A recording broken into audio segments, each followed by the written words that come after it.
이제 연구자들이 아닌 실제 삶 속에서 또는 목회 현장에서 또는 자기의 어떤 직업적인 일상 속에서 챗GPT를 어떻게 바라보고 있는가 하는 얘기를 들어봐야 될 것 같습니다. 두 분의 논찬자를 이 자리로 모셨습니다.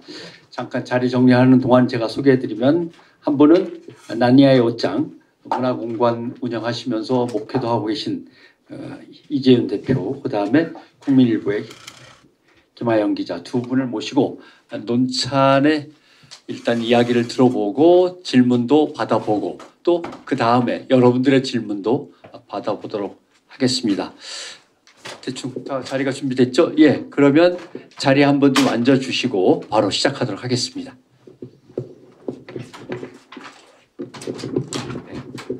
질문 시간이 있으니까요. 혹시 그 자료집에 뒤에 보면 질문하실 수 있도록 질문지도 있으니까 손으로 답변하셔도 되고요. 질문지 작성하셔서 내주셔도 됩니다. 네. 자, 나오시죠. 기자 나오시죠. 자기 인표가 다 있습니다.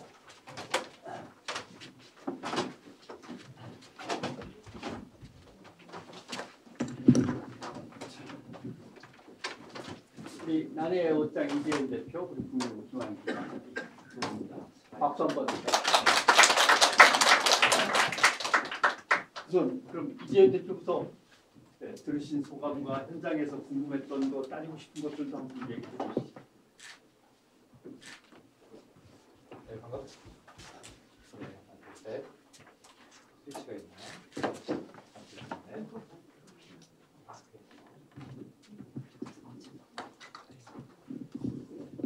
네.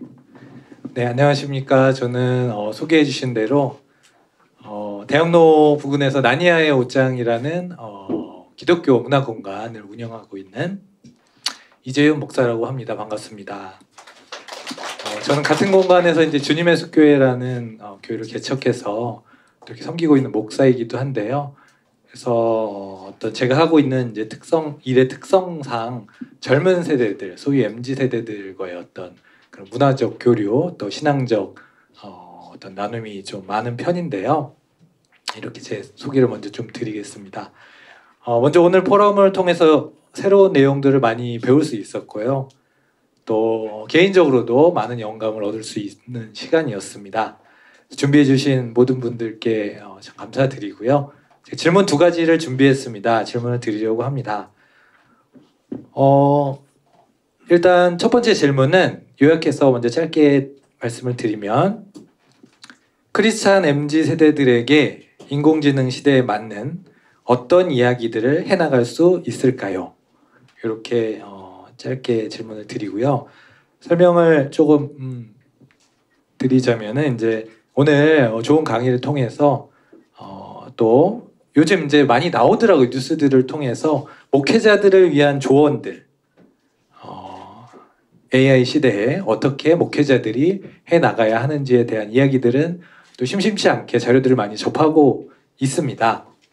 그런데 청년들, 젊은 세대들을 위한 제언은 아직 좀 개인적으로 많이 접하지 못한 것 같아서, 그래서 저희 이제 나니아 옷장이라는 공간을 제가 운영하고 있는데요. 거기서 젊은 세대들이 책 읽기 모임을 합니다.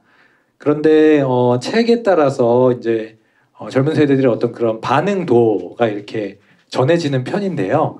AI, 신기술, 트랜스 휴머니즘, 인공지능, 이런 부분, 어떤 신기술이 도래하는 미래 사회에 대한 부분에 대해서 젊은 세대들이 엄청난 뜨거운 관심을 갖고 있는 것들을 많이 보게 됩니다. 그 중에서 이제 우리가 함께 읽었던 책 중에서 김초엽 작가님의 책이 있는데요. 이분은 요즘 젊은 세대들에게 아주 폭발적인 반응을 얻고 있는 20대, 이제 지금 30대 아마 되신 거로 알고 있는데, 어쨌거나 20대 젊은 여성으로서 아주 뜨거운 반응을 일으킨, 주로 이제 SF 작품들을 쓰시는 분인데요. 이분의 작품 중에 관내 분실이라는 SF 소설이 있습니다. 거기에 보면은 죽은 엄마의 의식을 디지털화해서 데이터화해서 업로드하고 그곳에, 그 도서관 같은 곳에 찾아가면 언제든 죽은 엄마와 대화할 수 있는 어떤 그런 시대상이 이렇게 그려져 있습니다. 그런데 제가 조사를 이제 해보니까 이미 이런 서비스를 상용화하고 준비하고 있는 곳들도 있다고 하더라고요. 그래서 제가 기술적인 것은 뭐 정확히 모르겠습니다만, 근데 이제 이런 것들을 보면서 오늘의 젊은 세대들은 그런 얘기를 하더라고요. 단순히 이제 AI를 어떻게 뭐 실용적으로 쓰겠느냐, 이제 이런 면도 분명 있겠지만, 오늘의 젊은 세대들의 어떤 특징 중에 하나가 좀 깊이 있게, 생각보다 어떤 그런 사고의 깊이가 또 되게 깊다는 면을 발견하게 되는데요. 그렇다면은 인간이란 무엇인가, 의식이란 무엇인가, 어떤 이런 본질적인 존재론적인 고민들이 막 터져 나오기 시작한다는 것이죠. 그리고 이제 뭐 신앙이 있는 청년들도 물론 동일하게 그런 생각들을 할 것이고, 그러면 이제 이들이 혼란이 온다는 것이죠. 신앙이 있던 친구들은 우리는 하나님께서 만드신 존재고 의식이라는 것도 하나님이 주신 이런 것인데, 인간이 기술로 의식이라는 거 비슷하게 점점 이렇게 만들어 간다면 어떻게 되는 것인가. 또 트랜스 휴머니즘까지 나아가게 되면 어떤 요즘 젊은 친구들, 특히 좀 문화 쪽에 이렇게 관심 있는 분들 얘기를 해보면, 트랜스 휴머니즘은 인간의 새로운 진화다. 어떤 기술과의 결합으로 아까 말씀드린 어떤 의식이 또 이렇게 영원한 존재로 될 수 있다는 이런 깊은 얘기들을 많이 하더라고요. 그래서 그런 얘기들을 제가 들으면 이런 대답들은 과학이 해줄 수 있는 부분은 아니고 사실은 종교가 해줄 수 있는 부분들인데, 교회는 과연 그들에게 어떤 답을 줄 수 있을까, 이런 생각이 많이 듭니다. 그래서 말씀이 길어졌는데 요약을 하자면, 목회자들을 위한 어떤 AI 시대의 그런 조언들은 이제 지금 좀 많이 있는 것 같은데, 젊은 세대들, 특히 크리스찬 젊은 세대들과 이 인공지능이라는 주제에 대해서 과학기술이 발전한 이런 시대에 어떻게 공감대를 형성하고 어떤 이야기들을 그들과 나눌 수 있을까, 그들에게 어떤 조언을 줄 수 있을까, 그런 답을 좀 해주시면 감사하겠고요. 두 번째 질문도 이어서 다 말씀을 두 번째 질문은요. 새로운 기술이 등장하면 늘 기대감과 우려감이 공존하는 것 같습니다. 오늘 발제자분들 중에서도 인공지능의 어떤 도래한 시대에 대해서 낙관론 편에 서신 분도 있으실 것이고, 또 신중론 쪽에 계신 분도 있을 겁니다. 근데 이제 저는 개인적으로 이렇게 보면, 저도 목사지만 목회자분들은 약간 두려움이 있는 것 같아요.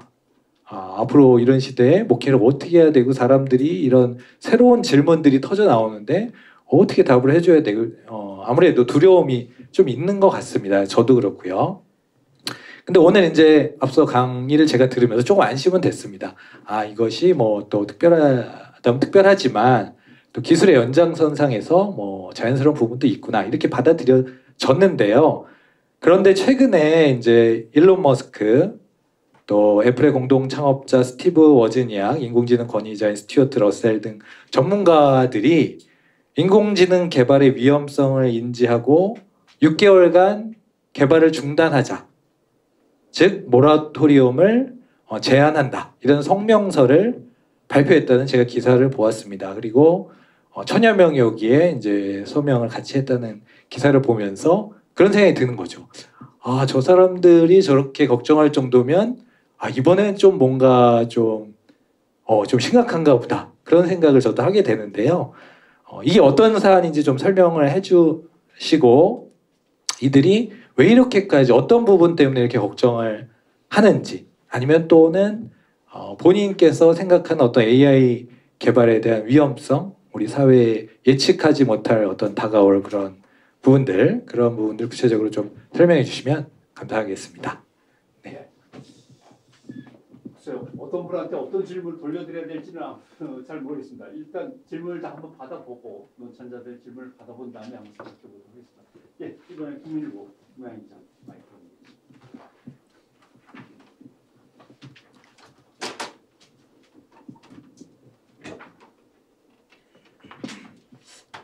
네, 안녕하세요. 저는 국민일보 종교부 김하영 기자입니다.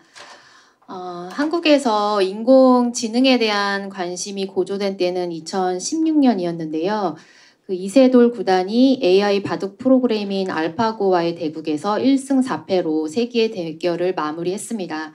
필자를 비롯해 대국을 지켜본 사람들은 인간이 AI에 패배했다는 사실에 적잖이 놀랐습니다. 이세돌과 알파고의 최종 대국이 끝난 다음 날인 2016년 3월 16일 국민일보 1면 톱기사 제목은 인간 아름다운 패배였습니다. 당시 그 기사 제목을 보며 많은 생각이 들었던 기억이 생생한데요. 지금 그때 이상으로 대화하는 AI 챗 GPT가 전 세계적으로 존재감을 보이며 4차 혁명 시대를 활짝 열었습니다. 지난해 11월 오픈 AI가 공개한 챗 GPT를 사용한 사람들은 기대 이상의 답변에 신기하다는 반응을 보이고 있습니다. 정교하고 구체적으로 질문할수록 답변의 완성도도 높아집니다. 챗 GPT는 이미 미국에서 변호사 시험 등을 통과한 것으로 알려졌습니다. 많은 데이터가 입력된다면 챗 GPT는 수년 내 빠른 속도로 더 진화될 것입니다. 챗 GPT를 사용한 사람들은 챗 GPT의 활약에 신기해하면서도 두려운 마음을 갖습니다. 왜냐하면 챗 GPT가 인간의 일자리를 대체할 것이라는 위기감 때문인데요. 사람들은 AI가 인간의 단순 작업 정도만 대체할 것으로 예상했지만 오산이었습니다. AI는 인간의 창의력과 고도의 기술력이 필요한 영역도 침범하고 있습니다. 인간의 고유 영역으로 인식된 예술 분야에서도 AI의 활약상이 나타나고 있습니다. 이런 상황에서 교회는 어떤 자세로 챗 GPT 시대를 맞이하고 있을까요? 그동안 교계는 새로운 기술이 등장할 때마다 언제나 사회보다 한 발 늦게 반응했습니다. 교계가 첨단 기술에 대해 지루한 찬반 논쟁을 한 게 무색하듯 첨단 기술은 우리 의지와 상관없이 계속 발전했습니다. 챗 GPT 시대만큼은 교계가 사회보다 능동적으로 대응하고 준비하면 좋겠다는 생각이 듭니다. 그러나 챗 GPT의 문제점과 한계가 있으므로 지나친 낙관주의는 경계해야 합니다. 많은 전문가는 챗 GPT의 할루시네이션 현상을 지적합니다. AI가 오류 있는 데이터를 학습해 잘못된 답변을 맞는 말처럼 제시하는 것을 의미하는데요. 챗 GPT는 대화형 챗봇으로 검색 결과나 출처를 함께 알려주는 것이 아니라 정리된 답만 이야기합니다. 출처를 알 수 없는 잘못된 답을 내놓기도 하는데 이것을 비판 없이 수용하면 가짜 진실을 수용하는 것이기 때문에 위험하다고 볼 수 있습니다. 그래서 출처 없는 내용을 반드시 확인하는 작업이 필요합니다. 제일 염려스러운 점은 이단 사이비들이 올린 문서 데이터들을 챗 GPT가 학습하게 되는 경우인데요. 기독교와 이단의 자료가 뒤섞여 답변할 상황이 벌어질 수 있는데 전문가가 아니면 이런 내용을 분별하기 힘듭니다. 이것을 비판 없이 수용한 사용자가 해당 내용을 전파하거나 다음 세대가 무분별하게 챗 GPT를 사용해 그릇된 신앙관을 갖는다면 심각한 문제가 될 것입니다. 또 목회자들이 챗 GPT의 출처 없는 답변을 설교에 활용할 경우 이 문제를 어떻게 바라봐야 할 것인지에 대한 깊이 있는 논의와 대응 방안도 필요합니다. 챗 GPT는 세상의 다양한 지식을 빠르고 쉽게 정리해준다 할지라도 결국 기계에 불과합니다. 인간과 진정한 교제가 불가능한 도구일 뿐입니다. 인간은 챗 GPT를 통해 진정한 위로와 격려를 받을 수 없습니다. 이 말은 챗 GPT 시대에 교회의 본질을 회복할 기회가 된다는 의미이기도 합니다. 영성 있고 한 영혼을 귀하게 여기며 목양하는 목회자들이 더욱 빛을 발하는 시대가 될 것으로 기대합니다. 하나님으로부터 청지기 사명을 받은 인간은 챗 GPT가 인간을 위해 올바로 사용되도록 감시하고 관리할 책무가 있습니다. 교회와 크리스천의 역할은 챗 GPT가 목회 현장에서 복음을 더욱 힘있게 전하는 선한 도구로 사용되도록 지혜롭게 활용하는 것입니다. 챗 GPT가 전 세계인의 화두가 되는 요즘 한국 기독교 언론 포럼과 문화선교 연구원이 주최한 문화 포럼은 시의성 있는 포럼이라고 생각합니다. 챗 GPT를 맞아 한국교회의 역할이 중요한 가운데 포럼에서 나온 이야기들이 한국교회에 유익한 재료가 되길 바랍니다.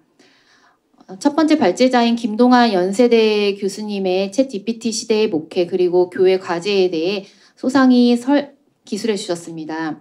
챗 GPT 기술이 어떤 과정으로 발전했는지 설명하면서 교회가 어떻게 신기술을 올바른 신앙관으로 활용할지에 대해 서둘러 논의해야 한다고 주장하셨습니다. 시대 변화에 대해서 상대적으로 보수적인 경향이 있는 기독교계가 그간 신기술이 등장할 때마다 보인 반응에 대해 언급한 부분은 뼈아픈 지적입니다. 적어도 이 부분에 관해선 교회가 세상을 선도하지 못한 것 같아 안타깝습니다. 저는 김 교수님이 지적한 챗 GPT 한계점에 대해 동의합니다. 기계학습을 통해 훈련되는 챗 GPT의 잘못된 내용의 데이터가 올바른 내용의 데이터보다 더 많이 입력될 경우 잘못된 데이터에 근거한 결과를 도출하기 쉽습니다. 이단 사이비에서 엄청난 양의 잘못된 데이터를 인터넷상에 유포한다면 챗 GPT가 잘못된 구원관으로 답변할 확률이 높아지는 것입니다. 이 문제에 대한 대안으로 교단과 교계 차원의 협력, 국제적 차원의 기독교 협력 사업의 필요성을 언급하셨는데 문제의 심각성에 비해서 구체적인 대안이 더 필요하다고 생각합니다. 데이터를 어떤 식으로 구축하고 대응해야 할지 구체적인 로드맵이 어떤 게 있는지 궁금합니다. 그래서 질문을 제가 3가지를 준비를 했습니다. 첫 번째 질문인데요. 현재 오픈 AI가 오픈된 정보 수집으로 컨센서스를 보여주는 것 같지만 나중에는 여론을 주도할 수 있다는 맹점이 있습니다. 만약 오픈AI가 의도적으로 반기독교적 내용이나 잘못된 정보를 유포할 경우 교회가 어떻게 대응하고 모니터링을 할 수 있을까요? 이를 예방하기 위해서 어떻게 준비해야 할지 궁금합니다. 두 번째 질문은 목회자와 선교사 등 사역자분들이 교회 사역이나 선교 등 본질에 충실하도록 챗 GPT를 활용할 수 있는데요. 예를 들어서 어떤 부분에서 긍정적으로 활용할 수 있을지 궁금합니다. 세 번째 질문입니다. 이단 사이비들이 온라인에서 의도적으로 자기의 교리를 담은 데이터를 쏟아내며 챗 GPT를 포교 도구로 활용할 수 있는 가능성이 큰데요. 이런 이단 활동을 막고 이단 콘텐츠를 분별하는 등 한국교회 차원의 전문적인 대응이 필요해 보입니다. 이에 대한 구체적인 방안이 있을까요?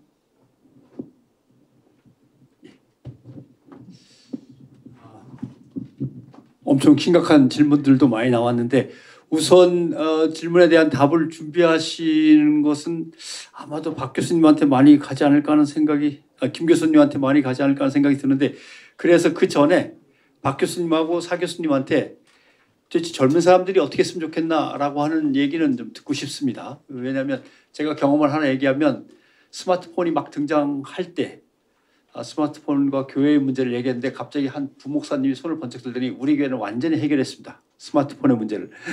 10몇 년 전입니다. 아니 교회가 그걸 언제 어떻게 바로 해결하셨습니까? 그러니까 교회에 들어서는 순간 스마트폰이 연결이 안 됩니다. 다 끊어버립니다.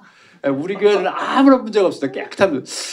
혹시 이게 이제 지금 김 기자가 얘기한 교회가 어떤 테크놀로지를 접근할 때 교회 이것저것 활동에 방해가 안 되게 딱 끊어버리면 되는데 뭐 안 보면 돼요. 뭐 못 보게 하면 되는데 뭐 이렇게 접근하는 거 아닌가 하는 생각을 했는데 자 일단 대학에서 학생들을 마주하고 계시니까 먼저 박 교수님하고 사 교수님이 MZ세대는 적어도 이 부분을 걱정하면서 이 부분을 더 성찰하고 이렇게 해야겠다 하는 말씀을 한마디씩 해주셨으면 좋겠습니다. 네, 제 서강대학교 사하영주입니다. 간단하게 말씀드릴 수 있을 것 같은데 아까 그 사례로 들어주신 그 교회는 그럼 이제 단기적으로는 그 문제를 해결할 수 있었지만 가뜩이나 교인 감소로 힘들어하는 우리 그 대한민국 기독교계의 어떤 선봉대에 서셔서 그렇지 않을까라는 생각도 들고 어떻게 보면 좀 죄송한 말씀일 수도 있는 게 저는 사실 여기 계신 그 목회자분들과는 조금 다른 어떤 입장일 수도 있고 어떻게 보면 좀 더 쓴소리가 될 수도 있고 그런 걸 하시는 걸 수도 있겠고 제가 지금 친구들을 만나보면서 드는 어떤 생각은 인공지능의 등장으로 인해서 기존의 직업들이 많이 대체가 되고 일자리가 없어진다라는 생각도 드는데 어떻게 보면 가진지 못한 자들한테는 그 기회가 될 수도 있겠다라는 생각이 듭니다. 자동화에 대한 비용 때문에 저임금의 노동력은 대체가 안 될 가능성이 더 높다고 하더라고요. 그래서 뭐 의료계로 보면 간호사나 간호조무사를 굳이 대체할 필요가 있나? 의사 선생님들 의사도 다 대체되지는 않을 거고 한 분 두고 10분이 하실 걸 한 분만 두고 나머지 9분은 어디로 가실지는 모르겠는데 그래서 지금 극단화 더 심해지겠다. 지금 아무것도 없는 너희들은 오히려 이게 기회가 될 수 있다. 그래서 가뜩이나 기성세대에 대한 어떤 반감이 크고 그런 친구들한테는 좀 더 활력의 목소리를 들어줄 수 있지 않을까라는 생각도 들고 약간 관련돼서 지금 김하영 기자님 말씀하셨던 그 뭐랄까 이단 사이비 말씀을 하셨어요. 그래서 좀 안 좋게 활용되는 어떤 그런 그게 지금 이제 최근에 터진 JMS도 그렇고 그리고 저는 사실 인공지능에 대한 인간들의 반응, 사람들의 사용자들의 반응도 관심 있는 주제이기도 하고 기술을 사용하는 자기네들끼리 이제 얘기들을 하고 있는 어떤 그런 파편화되고 그게 정치적으로는 뭐 좌파 우파라는 얘기도 하고 세대 간의 갈등도 굉장히 심하고 같은 MZ 세대 간에는 성별 간의 갈등도 굉장히 심하거든요. 거기서 관찰되는 어떤 좀 재밌는 포인트 중에 하나는 공유하고 있는 소수와 간이 인그룹 어떤 그 집단 내에서 그런 어떤 그 외부를 이해하고 있는 어떤 집단의 미닝 메이킹 혹은 어떤 세상에 대한 이해가 굉장히 공고해지고 나름대로의 센스 메이킹이 굉장히 넓어서 그게 서로 이렇게 교통되고 화합되지 못한다라는 생각이 조금 들었어요. 이거를 저는 같이 판단을 하고 싶지는 않고 그냥 사회적인 현상으로서 예를 들어 JMS가 그렇게 나쁘다고 사람들은 얘기를 하고 성범죄자라고 얘기를 하는데 거기에 신앙 있는 사람들은 그건 뭐 예를 들어 뭐 제가 두둔하는 건 아니지만 육신을 가진 자기들의 교주 현현한 어떤 그런 그 예수님이 몸을 가졌기 때문에 어쩔 수 없는 거고 더 인류에 대한 어떤 구원의 어떤 임무를 띠기 위해서 그냥 잘하고 있는 거다라고 믿는 사람들이 그렇게 많다는 거잖아요. 그래서 어떻게 그럴 수 있지? 라는 반응들이 대부분인 거 저도 알고 있고 근데 저는 사회학자로서 저럴 수도 있구나. 이게 똑같은 게 지금 주류 기독교계도 저는 이제 완전히 나뉘어져 있다고 생각을 하는데 빨갱이라고 욕을 먹는 목사님들도 굉장히 많은 알고 있고 완전히 수국골통이다라고 이렇게 손가락질 받는 목사님도 많다고 저는 이제 알고 있는데 이런 걸 보면 완전히 어떤 그 나름대로의 터울 안에서 자기네들끼리의 어떤 그런 세상에 대한 이해와 가치에 대한 공유가 굉장히 강화되고 있구나라는 생각을 보면서 자 AI가 그런 어떤 그 작은 방들의 구축과 그 안에서의 어떤 그런 의견을 확실히 좀 더 많이 할 수 있겠다. 그럼 이거를 그냥 못하게 하고 다 털어. 야 니네들 다 모이지 마. 다 그래서 하나의 목소리만 맞고 지금 우리가 지금 예를 들어 정통 기독교에서 하고 있는 것처럼 이것만이 진실이고 이거 나머진 다 이단이야. 이게 해결 방법인가? 라는 생각도 가끔 듭니다. 이게 굉장히 이단적인 발언일 수도 있을지도 모르겠어요. 특히나 우리 신학의 입장에서는. 근데 이제 저는 이런저런 생각 막 해보는 어떤 사회과학자 입장에서는 이렇게 됐구나. 우리가 가지고 있는 기술적인 환경이 사람을 더 그렇게 만들어버린 거예요. 그래서 문화적인 오타쿠나 혹은 어떤 팬덤 문화에서 그렇죠? 특정한 연예인을 좋아하는 니네들끼리 너무 좋아해. 그래서 너무 그 가치가 작은 어떤 연예인의 몸짓 하나로도 그 사람들한테 너무 중요한 거야.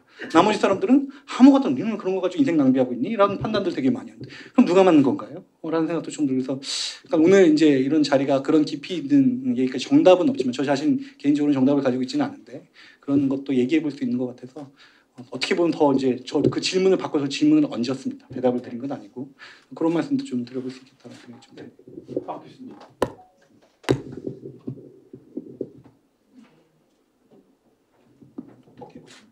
네, 나오네요. 네, 저는 그냥 간단하게 말씀드릴게요. 정말 저는 공돌이라서요. 그냥 이렇게 지금 들으면 되게 심오하네 막 이렇게 들었는데요. 첫 번째 진짜 외우고 있었거든요. 질문들이 뭐지? 펜을 갖고 나와가지고 후회하면서 외웠는데 첫 번째 MZ세대들 제가 겪은 MZ세대들 사실 기업체에 있을 때 신입사원이 올 때요. 90년대생이 온다 이 책을 막 나눠주시더라고요. 제가 팀장 시절에 봤더니 겁나 무섭네? 그런데 실제 만난 90년대생들은 의외로 좀 달랐었어요. 이 책이 거짓말이네? 이렇게 느낄 정도로 결국은 사람은 다 똑같더라고요. 학교에서 만났던 우리 MZ세대들도 사실 겁먹고 좀 다를 거야 생각했거든요. 근데 결국은 똑같았어요. 사람이더라고요. 제가 느꼈던 교회에서 이제 어떻게 하냐 저희 교회도 많이 이렇게 여쭤봐 주시는데요. 저는 그냥 AI는 AI 기술로 받아들이면 될 것 같아요. 오히려 AI 기술 통해서 우리 사역하시는데 또 사실 우리 교회에 이런 제목을 또 많이 이렇게 물어봐 보시는데요. 오프라인 예배가 없어질 것 같아요. 아니면 온라인 예배로 가야 되지 않을까요? 이런 얘기 많이 하세요. 근데 장단점은 살려가면 될 것 같고요. 사실 정말로 전 솔직하게 새벽 예배를 되게 좋아하는데 정말 말씀만 좋아서 우리가 간다? 저는 아닌 것 같거든요. 그 말씀 안에 감동? 사실 이 감동 AI가 못 줄 것 같아요. 차별이 될 것 같고요. 오히려 AI나 메타버스는 정말 우리 주일학교에서는 정말 활용도 많을 것 같거든요. 사실 우리 뭐 와닿지 않잖아요. 갑자기 무덤 속에 나온 하나님 누가 그걸 믿어요? 사실 설득하기 어려워요. 사실 이성적으로는 아니거든요. 근데 우리 가서 그걸 믿게 되는 건 사실은 정말 우리 그러잖아요. 하나님 선택받아서 우리 믿어야 된다. 그냥 믿어야 되잖아요. 그래서 사실은 MZ세대들한테도 제가 본 MZ세대들은 그랬어요. 결국 소통, 공감이었고요. 나머지 뭐 온라인 같은 경우 사실 유학생 시절에 우리 교회가 되게 그리웠거든요. 거기서 교제를 하고 싶었고 말씀을 듣고 싶었고 근데 그런 시스템이 아니었어요. 그래서 우편으로 받아보는 시대였거든요. 그래서 그런 걸 좀 활용해서 하고 결국은 이게 뭐라 그럴까요? AI는 기술로 이렇게 보시면 어떨까? 그래서 활용했으면 어떨까? 이런 생각이 들고요. 두 번째 또 MZ세대들 일론 머스크 말씀 주셨는데 전 6개월 개발하지 마 이렇다 정말 안 할까요? 할 겁니다. 할 거고요. 사실은 우리 AI가요. 기술은 막 계속 바뀌느냐? 사실은 막 바뀌지 않습니다. 사실은 아까 말씀 주셨지만 트랜스포머 이렇게 레이어 계속 쌓이고 있는 거거든요. 속된 말로 우리 이런 얘기예요. 초거대 AI 이런 얘기 되게 많이 들어보셨을 거예요. 요즘 막 초거대 AI 시대예요. 기업들이 다 같이 AI를 개발해요. 합해야 돼요. 자, 그 이유가 너무너무 장비는 비싼데 데이터만 계속 들어오는 거예요. 데이터만 들어오고 반복 학습하는 거거든요. 사실 그래서 일론 머스크가 6개월 중지하는 절대 중지 안 할 것 같고요. 오히려 이제는 윤리 제정 우리도 사실 도덕 배웠잖아요. 학교 다닐 때 그 제정을 만들어 놓고 또 우리가 인간도 같이 AI한테 이걸 학습시키는 결국 그 과정을 통해서 데이터가 되게 중요해지는 시대가 왔으니까요. 네. 그런 방법이 맞지 않을까? 지금 중단하나도 안 중단할 것 같거든요. 그리고 사이비를 이렇게 가려내는 거 우리 사실 사기꾼 잡기 쉽지 않잖아요. 그럼 어찌 보면 그것도 우리가 계속 같이 창과 방패가 돼서 해야 될 문제 아닐까? 이게 단방에 이러니까 이렇게 해 이러기가 쉽지는 않지 않을까? 피해갈 수 없는 것 같아요. 이렇게 생각합니다. 네. 자, 혹시 질문지를 작성하신 분들은 스태프들한테 넘겨주시면 저희가 반영하겠습니다. 결국은 이제 문제는 이제 목회와 신앙의 현장으로 다시 가서 참과 거짓을 구분해서 얘기할 책임도 전혀 갖고 있지 않는 AI 챗봇 세계. 그 다음에 그러나 사람들은 자꾸 이용을 하고 또 공간 속에서는 사실은 거짓 정보라든가 틀린 정보가 더 넘쳐날 때 현장에서 우리는 신앙과 목회 현장에서 어떻게 할 것이냐는 역시 이제 마지막으로 김 교수님한테 좀 마이크를 넘겨야 될 것 같습니다. 빠진 부분들을 좀 설명 이것저것 해주시죠.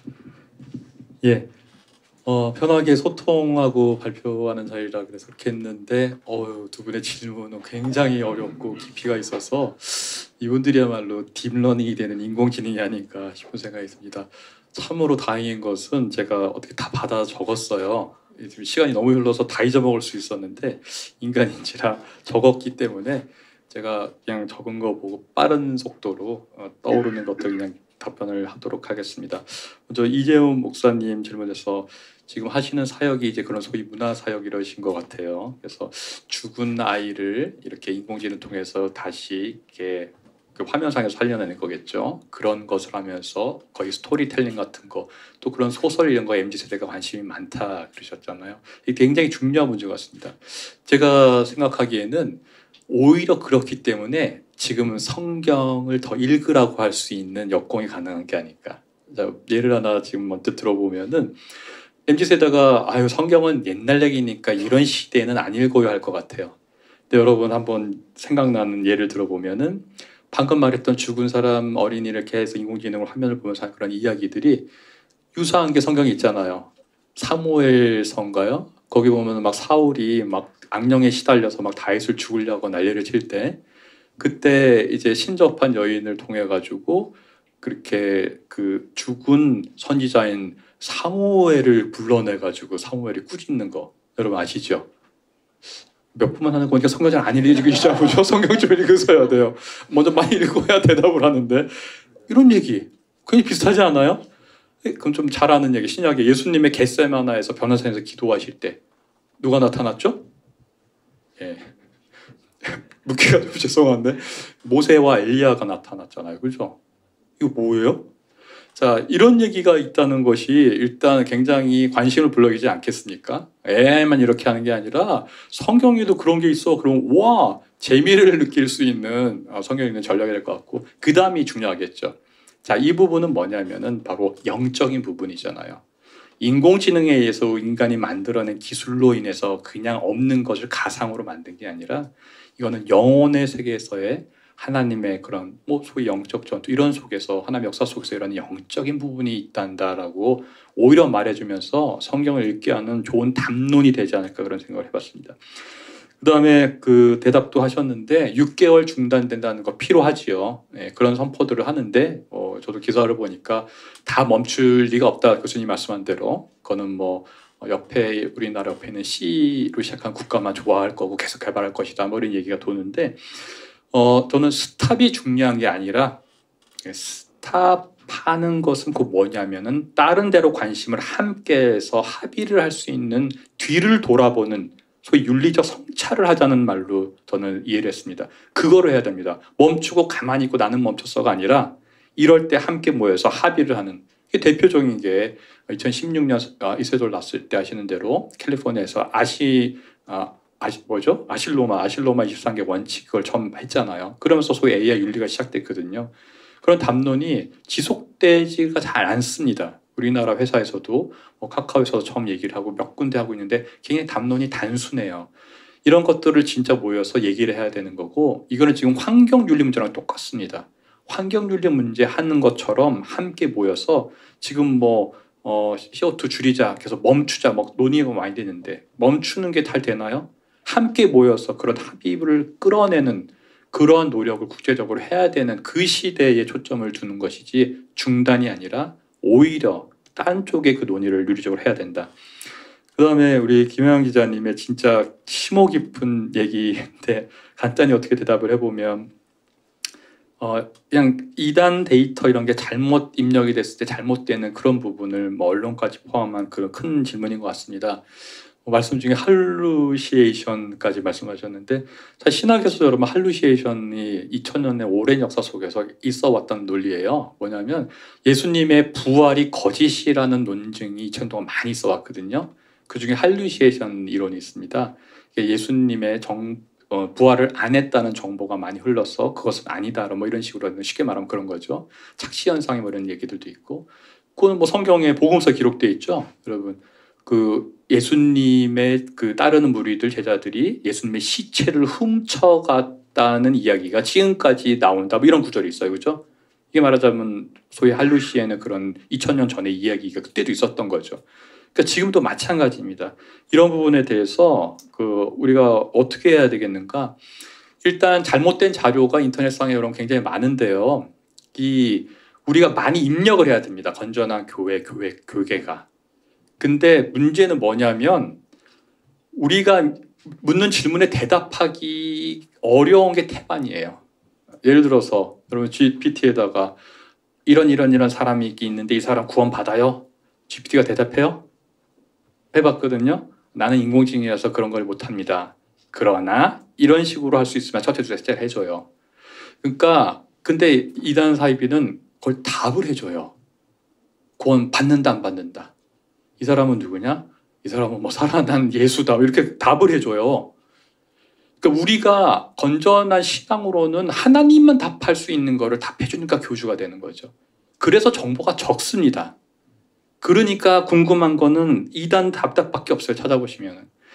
자, 저는 2단이라고 하는 데서도 분야를 만들어서 그 데이터를 입력하는 시스템을 갖춰야 되는데 이게 힘드니까 교계가 연합해야 된다고 봅니다.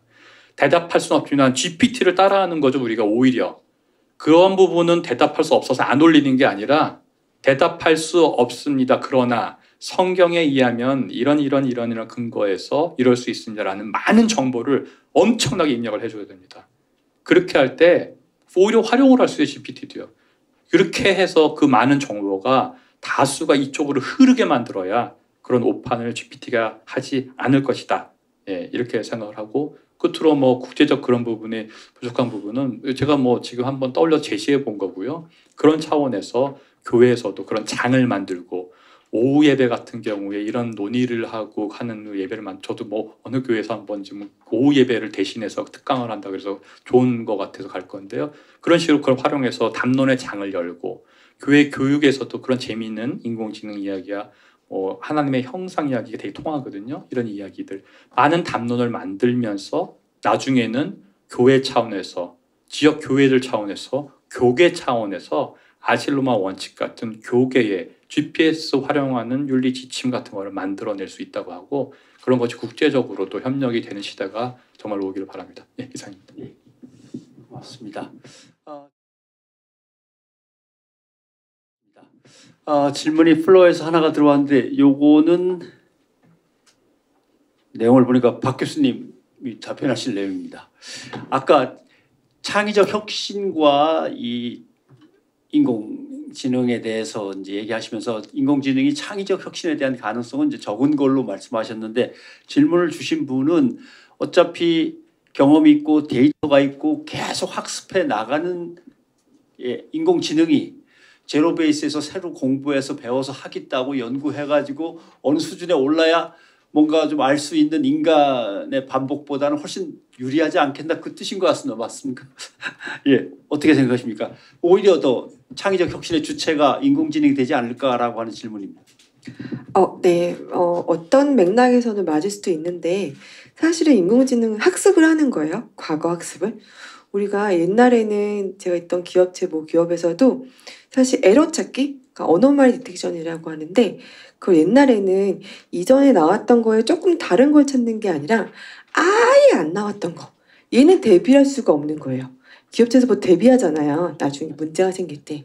근데 정말 빵 터질 때는 언제냐면 한 번도 안 나왔던 거. 조금만 한 번 나왔으면 어때요? 우리가 학습할 수 있어요. 자, 우리가 한 번에 나타났던 건 인공지능이 훨씬 잘할 거야. 말씀대로 어린애가 초등학교 다니고 다 배우는 것보다. 근데 정말 한 번도 안 나왔던 게 진정한 혁신이 아닐까? 이런 의미에서 그러니까 어쩌면 전 이렇게 활용했으면 좋겠어요. AI를 우리가 창의적인 걸 만드는 것, 소위 말하는 혁신을 만들기 위한 자료조사? 얘가 정말 해주면 우리 땡큐잖아요. 우리가 바쁜데 제 바쁨을 덜어주잖아요. 요건 해주고 그 마지막 1%는 우리가 할 수 있지 않을까. 혹시 플로어에서 더 질문 있으신 분을 또 다른 분도 계신가요? 한 분 계시고 그러면 마이크를 좀 넘기겠습니다. 예, 교회 신앙의 양복 기자입니다. 이제 경험을 통해 스스로 학습할 수 있는 기능, 기술 이게 인공지능이라고 말씀하셨는데 그렇게 얘기하면 인류의 아담 이후에 타락 이후의 모든 지식의 총화로 합쳐질 수 있다라는 얘기거든요. 근데 이제 한 가지 우리가 놓칠 수 있는 게 인간의 지식이 인류를 변화시킬 수 있는가? 이 부분에서 제가 고민스러운 게 예를 들면 뭘 안다는 게 변화는 아닌 것 같아요. 왜냐하면 도둑놈은 도둑질을 하는 것이 나쁜 줄 알아요. 근데 도둑질 하거든요. 궁금한 게 뭐냐면 이제 우리 김동환 교수님이 잘 말씀하신 부분인 것 같은데 제가 챗GPT도 성령 세례를 받을 수 있는가? 챗GPT도 방언을 할 수 있는가? 챗GPT에도 하나님이 동행할 수 있는가? 성령님이 계시는가? 이렇게 얘기하면 할 수 없잖아요. 즉 기독교 신앙의 특징 중에 하나는 영성 부분 같아요. 그 부분에서 영감이나 이 특별 계시라고 그러죠. 우리가 가지고 있는 것은 거의 상대적이고 육신적이고 감각적 지식이라고 보면 우리가 기도하는데 하나님이 말씀하실 수 있잖아요. 근데 AI는 안 하거든요. 이런 부분에서 예배 시간에 우리가 얼마든지 인간적 지식을 가지고 설교를 하려고 할 수 있지만 그게 영감이 있을 수 있는가? 이 부분에서 챗GPT를 활용하는 부분에서는 영성 부분은 못할 수도 있다. 물론 인간의 지식 안에 하나님의 특별 계시를 통해서 쌓여진 것들이 있어요. 영성이 있지만 앞으로 그러면 챗GPT 그것을 감당할 수 있느냐라고 말했을 때 그건 불가능하다고 봅니다. 그래서 이렇게 얘기하면 제가 아가동산을 오랫동안 취재해 왔는데 조 PD가 저한테 이렇게 얘기해요. 아가동산에 있던 사람이 신천지로 갔다가 다시 신옥주 피지로 갔다. 이렇게 얘기하더라고요. 이게 이해가 안 된다 그러더라고요. 이해가 저는 된다 그랬어요. 이단에 빠진 사람의 특징은 절대로 기성교회로 못 돌아옵니다. 대부분. 그 이유가 뭐냐면 미혹의 문제거든요. 영의 문제가 있기 때문에. 이렇다면 챗GPT의 문제의 해결은 기독교회에서는 결국 영성이지 않을까 이런 생각을 좀 해보는데 그 부분에 대해서 좀 김동환 교수님이 좀 더 좀 얘기 좀 해주셨으면 좋겠어요. 예, 직접. 아니 질문들이 너무 더욱 더 심오하셔서 막 특별 게시까지 나와서 아이고 여기 무슨 대학원 세미나 같은 수준으로 올라가고 있어서 되게 어려운데 이럴 때 좀 간단히 대답해야 되겠죠.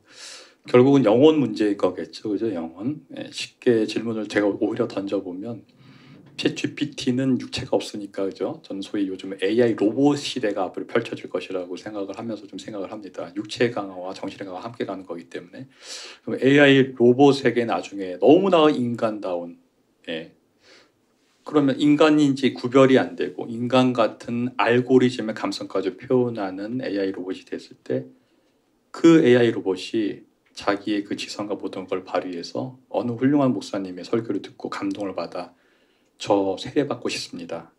구원받고 싶습니다.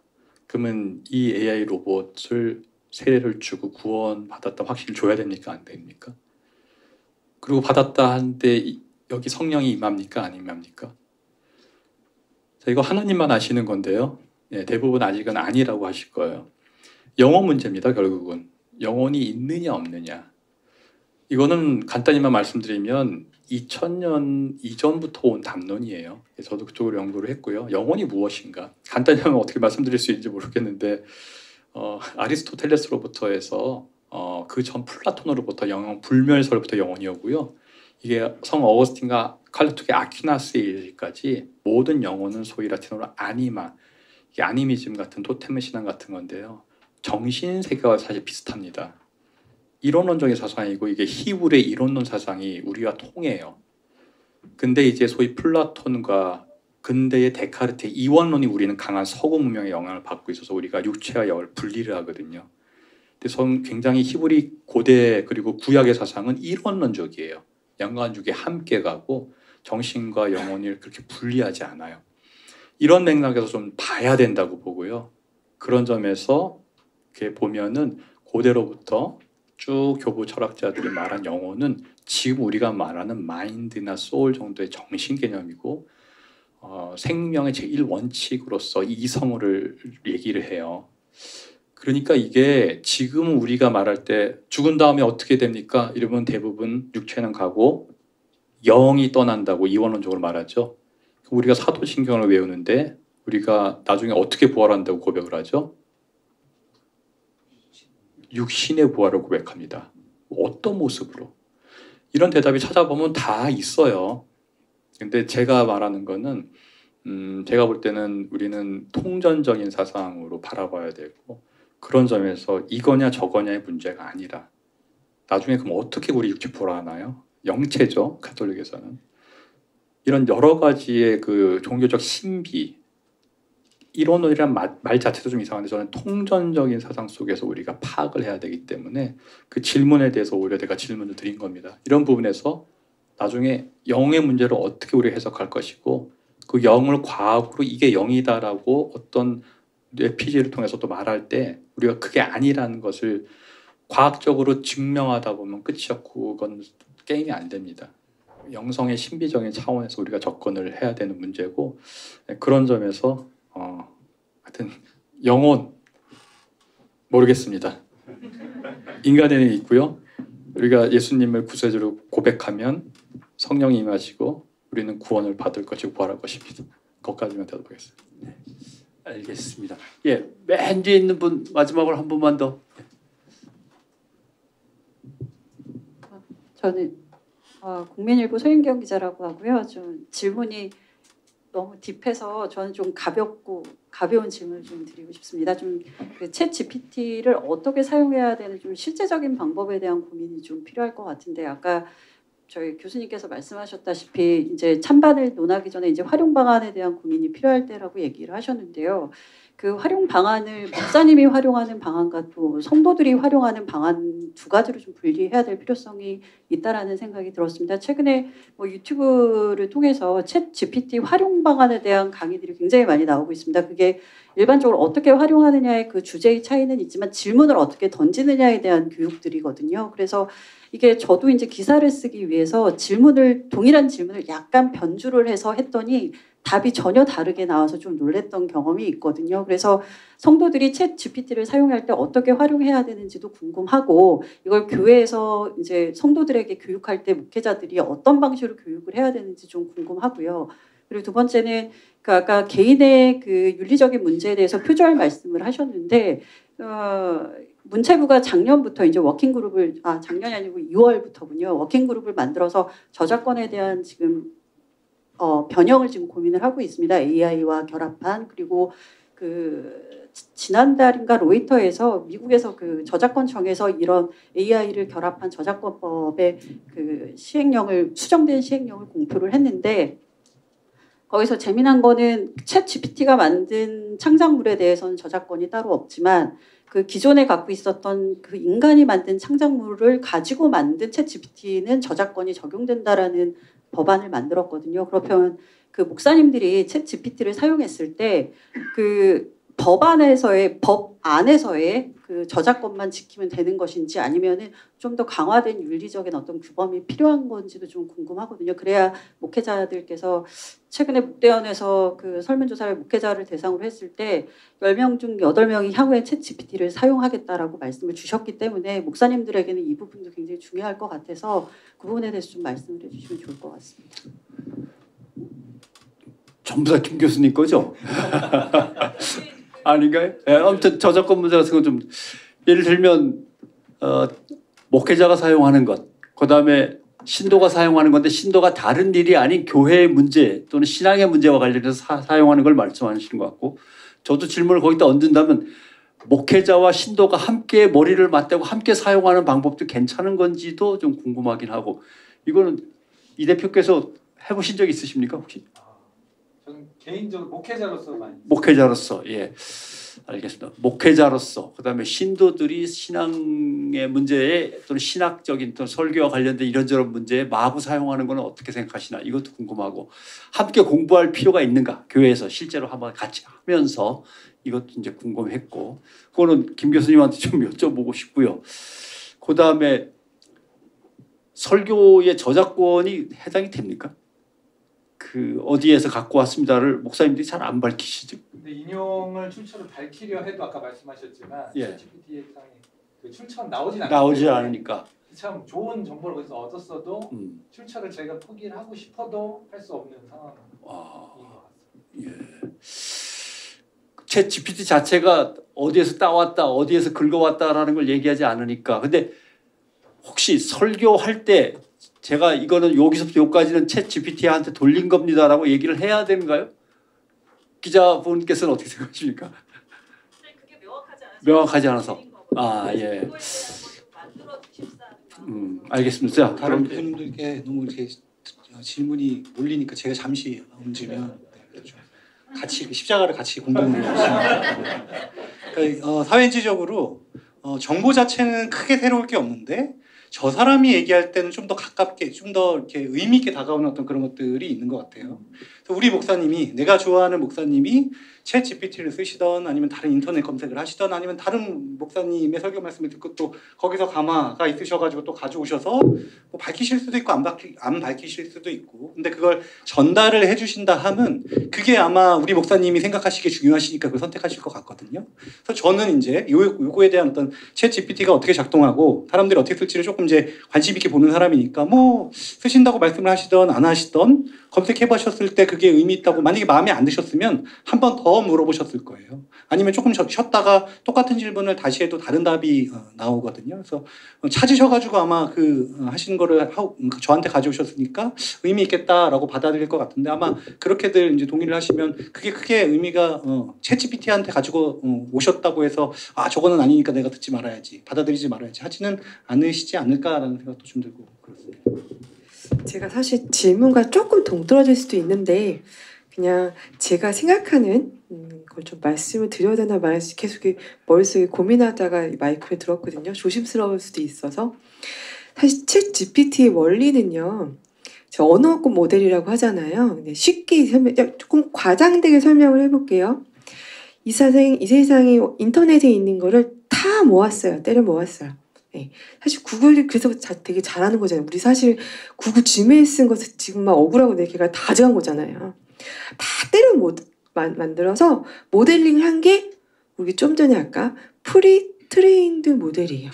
프리트레인드 모델은요. 제네럴하게 다 학습을 한 거예요. 제네럴하게. 거기 파인 튜닝은 뭐냐면 영어 그대로예요. 튜닝을 했는데 나의 구미에 맞게 튜닝을 한 거거든요. 근데 우리는 지금 어떻게 쓰고 있냐면 사실 저 같은 경우 제가 하는 프로젝트 잠깐 얘기해 드릴게요. 제가 이제 뭐 에너지 같은 프로젝트를 많이 하고 있어요. 자, 우리가 그냥 챗 GPT 거 그대로 쓰냐? 그럼 어떻게 되냐면 에너지에 대한 정말 약간 스페셜티 그런 전문 용어들은 다 얘가 제너럴하게 해서 그래서 저한테 줘요. 네. 사과, 애플도 있고 미안해도 있잖아요. 예를 들면 얘는 정말 제너럴하게 주거든요. 근데 경제 용어들 다 에너지 지금 제가 석유값 예측 같은 거 하고 있는데요. 얘에 대한 것만 따로 해야 되잖아요. 그럼 어떻게 하고 있냐 우리가 얘를 가져다 놓고요. 파인 튜닝이에요. 우리의 전문 영역에 맞게 얘를 정보를 줍니다. 그래서 틀린 거 고쳐주고. 그럼 어떻게 되냐면 내가 갖고 있는 요 AI 모델은 프리트레인드된 모델 안에 얘를 얹혀주는 거예요. 자, 이 설명을 좀 제가 잘 설명했는지 모르겠는데 저는 기독교에서 충분히 활용할 수 있는데 한번 요 작업을 하면 어떨까 싶습니다. 저희가 또 법조계에도 프로젝트를 가끔 하는데 그러면 제가 법 지식을 아느냐? 몰라요. 절대 모르죠. 내 멋대로 막 해요. 자, 그러면 정확도가 떨어져요. 그래서 항상 협업을 할 때 법조계 사람을 같이 해요. 제가 만약에 기계업체를 같이 하는데 기계업체를 같이 하거든요. 그 사람을 준 정보를 같이 넣는 거예요. 초거대 AI 안에 프리트레인드된 모델이죠. 얘는 제너럴한 거예요. 여기다가 법에 관련된 거를 파인 튜닝한다고 보시면 돼요. 자, 그걸 우리 기독교가 가지고 올 때 우리 목사님들과 또 우리 이런 일을 하시는 분들과 협업을 해서 사실은 제너럴 모델, 프리트레인드 모델은 가져서 써야 돼요. 왜냐하면 다시 개발하려면 너무 많은 돈이 필요해요. 그래서 못하거든요. 얘는 API가 저희가 가져다 오는 방법이에요. 가져다 놓고 기독교적인 걸 같이 뒤에서 파인 튜닝 한 다음에 쓴다면 조금 더 낫지 않을까요? 그리고 성도들을 쓸 때는 저는 이렇게 생각해요. 성도들을 쓸 때 우리 교회 같은 도 마찬가지로 새로 딱 가면 어때요? 되게 모르는 거 많잖아요. 그런 거 답변해 줄 때는 굉장히 좋을 것 같고 성경도 우리 성경을 배우잖아요. 성경에 있는 거를 답해 주는 거 이런 거는 도움이 될 것 같아요. 근데 오히려 그 외에 우리 교회 가는 게 단지 성경만 배우러 가는 거 아니잖아요. 그 안에서 교제하고 그런 거는 또 굳이 챗 GPT를 사용하지 않고 또 우리만의 영역을 놔두면 되지 않을까. 저 좀 엉뚱한 답변이 된 건 아닌지 모르겠는데 그렇게 한번 제안을 해봅니다. 네. 쭉 답변을 듣다 보니까 엄청나게 걱정되는 게 갑자기 하나 떠올랐습니다.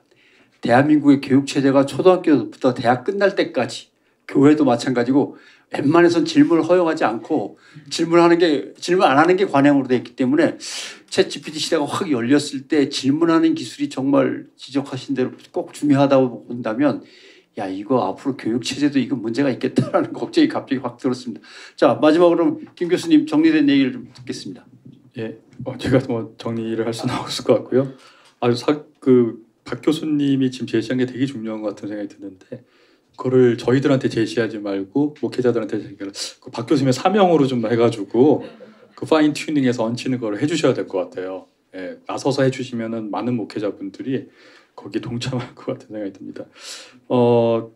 저작권법은 일단 하여튼 문학에서 특히 보면 구두로 하는 설교가 문제가 되는 경우보다는 이게 글로 나올 때가 문제거든요. 설교 문이 되거나 책이 됐을 때가 표절 시비에 계속 그게 문제이기 때문에 그 부분을 좀 유념하면 어떨까 싶어요. 그래서 이 구두로 할 때는 놓칠 수도 있고 안 할 수도 있거든요. 근데 편집도 가능하고 영상이 그런데 글은 이게 딱 출판이 된 거기 때문에 이게 공식 출판되냐 아니냐까지 따지는 문제이기 때문에 그 부분에 대해서 글로 하는 것에 대해서 일단 초점을 두고 조심을 하신 것이 지금 중요할 때다라는 생각이 들고요. 그다음에 아까 기자님 질문에서 GPT 활용해서 목사 입장이 있고 교인 입장인데 그거 되게 중요한 부분입니다. 목사는 설교는 활용 관련 입장에서 좀 할 거고요. 교인은 목사님 대신 거기다 물어보든지 목사님 한 거를 검색하기 위해서 활용을 합니다. 입장이 다른 거 있는데 그냥 언뜻 떠오른 거는 아까 말씀하신 내용대로 오히려 챗 GPT가 하나의 자료잖아요. 챗 GPT를 예를 들어 뭐 성경 공부의 자료로 활용할 수도 있지 않을까? 같이 틀어놓고 질문에 대해서 찍은 다음에 그 대답에 대해서 그걸 자료로 활용하는 거죠. 그러니까 이번 교재가 뭐냐? 챗 GPT다. 이런 식으로 하면 굉장히 재밌을 것 같지 않습니까? 중요한 것은 그것에 대해서 분별할 수 있는 여러 가지 목회자 역량이 굉장히 중요한 거죠. 예. 그다음에 그리고 윤리의 기본이 일반 윤리에서도 원래 그래요. 대답보다 던지는 질문이 중요한 게 그거든요. 그래서 소위 우문선답이라는 것은 좀 다른 종교의 얘기고, 기독교에서는 더더욱 기독교 윤리에서는 던지는 질문이 항상 중요하거든요. 근데 이게 챗 GPT가 던지는 질문에 어떻게 하는가에 따라 달라지는 게 되게 중요한 거기 때문에 챗 GPT의 활용의 초점은 어떠한 질문을 던지는가에 초점을 맞추는 것에 시작해야 된다고 봅니다. 어릴 때의 질문들은 단순하잖아요. 저는 구원받아요. 이런 질문으로 어릴 때는 하지만 나중엔 그렇지 않죠. 구원받는다는 것은 어떤 의미입니까? 구원자로 사는 것은 어떤 삶이에요? 이런 질문을 던질 수 있도록 하는 교육이 챗GPT의 직접지능 활용 이전에 돼야 된다. 저는 그렇게 좀 제안을 드리고 싶습니다. 예. 자, 오늘 하고 보니까 이거 계속 몇 번을 더 해야 챗GPT의 확산 발전과 교회를 같이 해서 한국교회도 자기들의 과제를 좀 해결할 수 있겠다라는 생각이 돼서 좀 무거운 사명감을 느꼈습니다. 긴 시간 함께해 주신 여러분 감사하고요. 나와주신 분들 모두 고맙습니다. 나와주신 분들께 다시 한번 박수 한번 보내주시면서